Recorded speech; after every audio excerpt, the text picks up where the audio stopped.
From the Ellen Media Worldwide Headquarters Studios, high atop 2 Turtle Creek, this is Deconstructing Dallas. Greetings, everyone. It's your host, Ryan Trimble, coming to you virtually today in the Ellen Media Worldwide Headquarters Studios, joined once again by a man who is always holly and jolly. He, of course, Shawn P. Williams. Shawn, good day, sir. Good day, Ryan Trimble.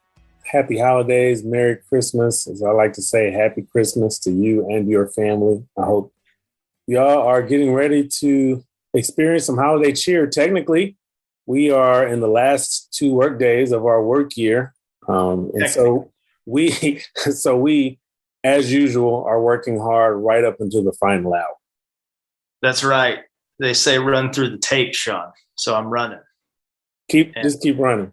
I am literally running because while work is still going, school is out.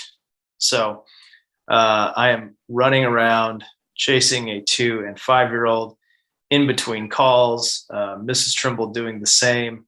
So 'tis the season. 'Tis the season for that. And, I'm just not, I'm not in that place currently, but you never know about the future. We'll see. That's not a teaser, I don't think. That is not. I'm not breaking any news here. But this is the season, which I guess we got, I think, a week from today.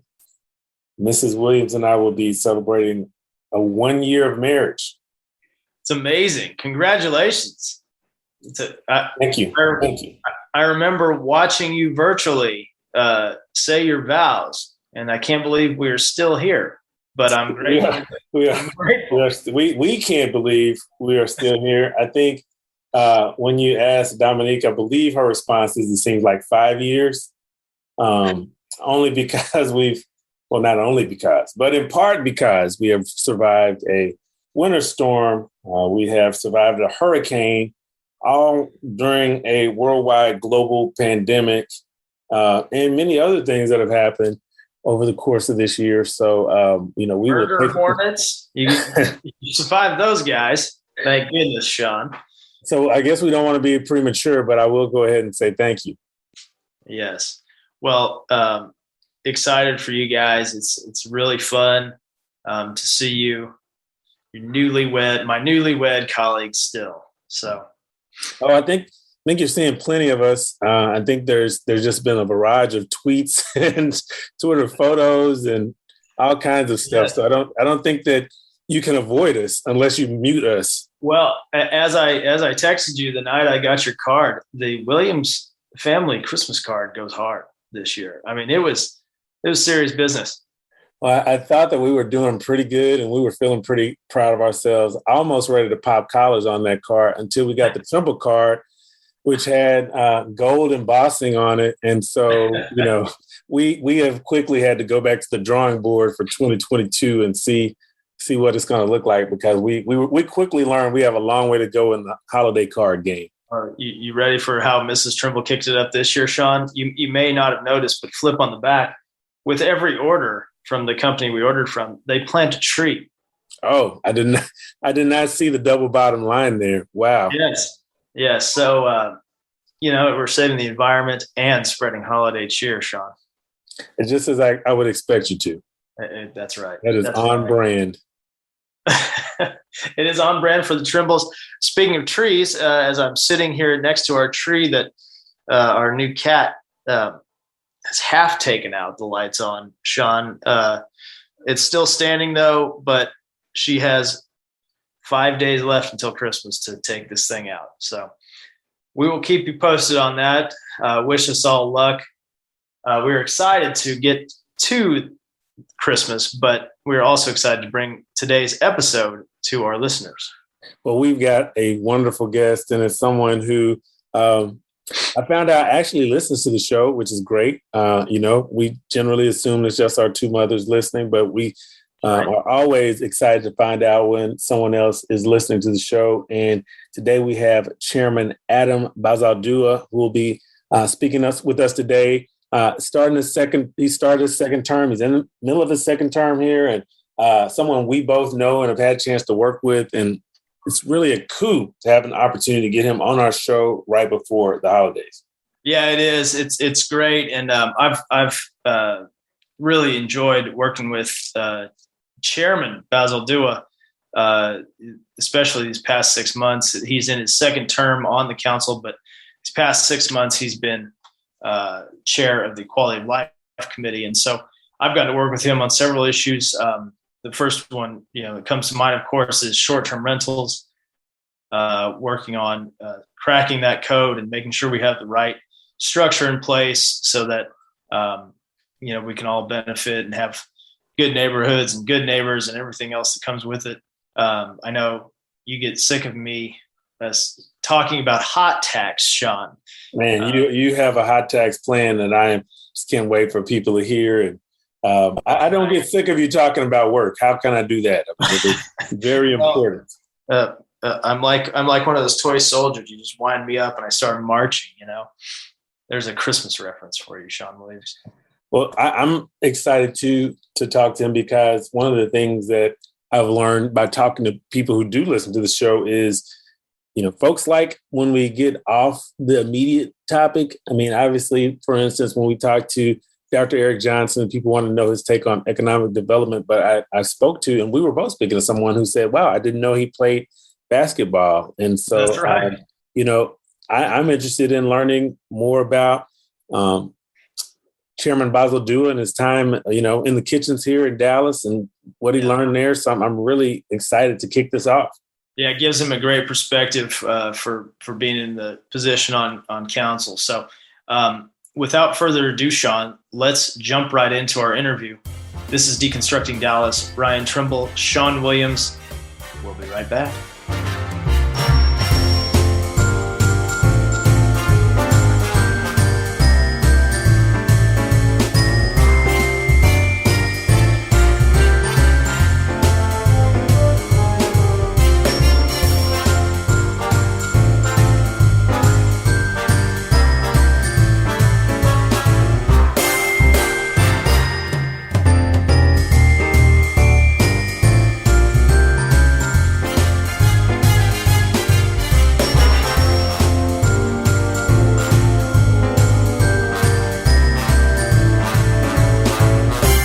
Welcome back, Deconstructing Dallas. Ryan Trimble, Shawn Williams.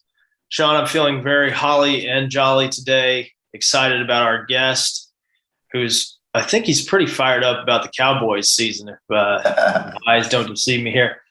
But he, of course, Adam Bazaldua, Dallas City Councilman, chair of the Quality of Life, Arts and Culture Committee. Councilman, welcome to the show.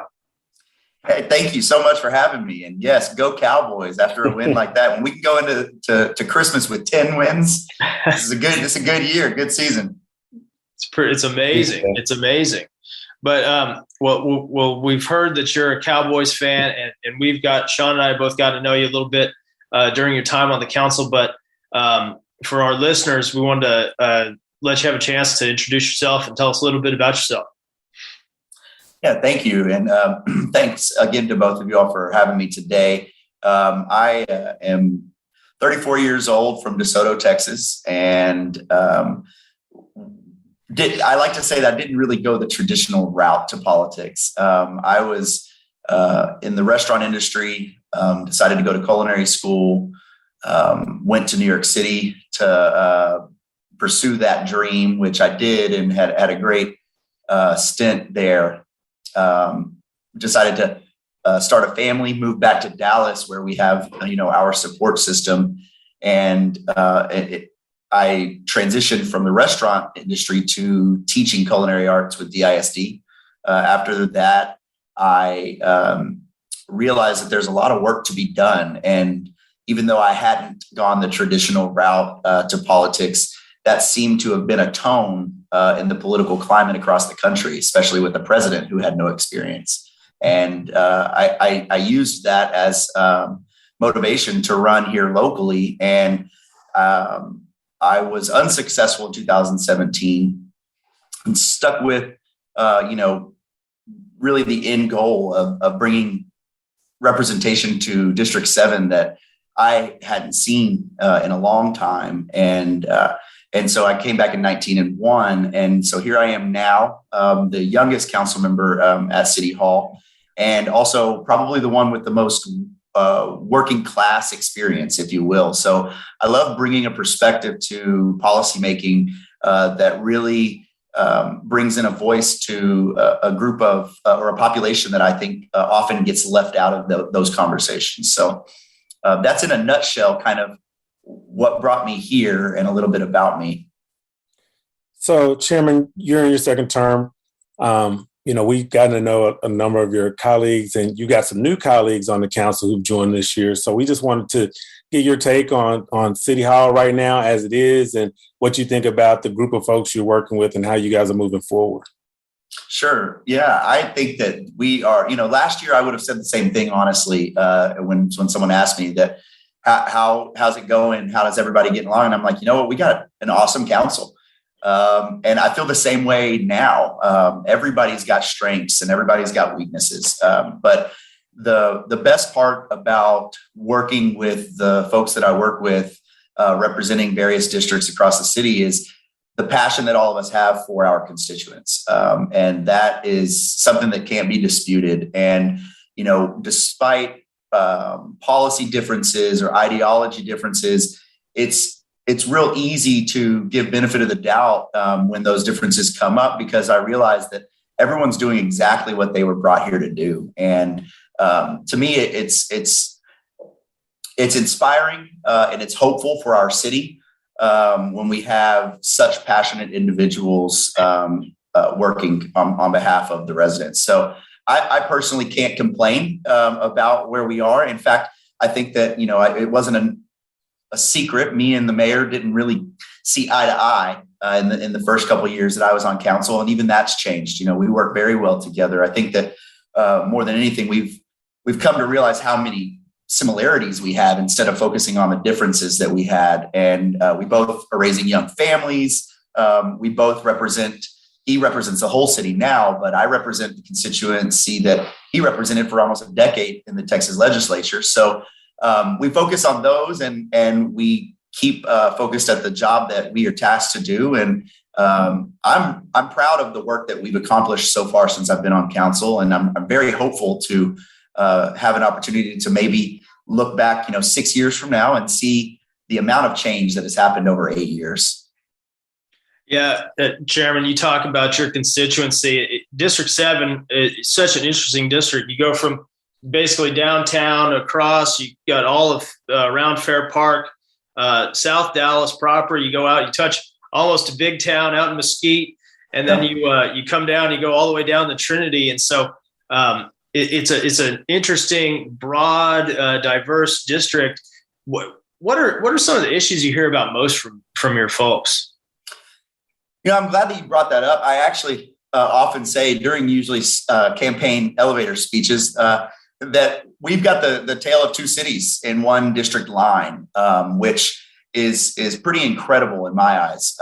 It's that coexistence of a diversity that is not only with racial, but also socioeconomics that really makes up a community in a successful way.